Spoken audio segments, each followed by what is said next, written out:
এই যে দেখেন আমরা দুই ভাই, বড় ভাই হেরে গেছে, আমি জিতে গেছি, আমার শক্তি বেশি। রাসূল জজবা দেখে বললেন, যাও দুইজনের অনুমতি দিলাম। আব্দুর রহমান ইবনে আউফ রাদিয়াল্লাহু তাআলা আনহুকে ডাক দিয়ে বলে, আব্দুর রহমান, বাচ্চা দুটো ছোট, দুটোকে তোমার পাশে করে পাশে নিয়ে যাও। আব্দুর রহমান ইবনে আউফ যাইতেছেন, মা ডাইকা কানে কানে কি বললেন? আব্দুর রহমান ইবনে আউফ জিজ্ঞেস করেন, বাবা মা কি বলেছে?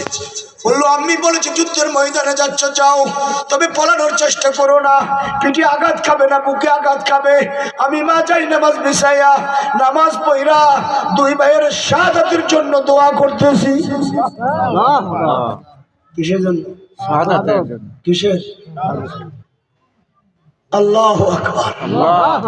মাথায় মান দরকার। আর আমগো মারা কি করে জানেন? ওই যে নাস্তিকদের ইমরান এইডস সরকারদের শাহাদাত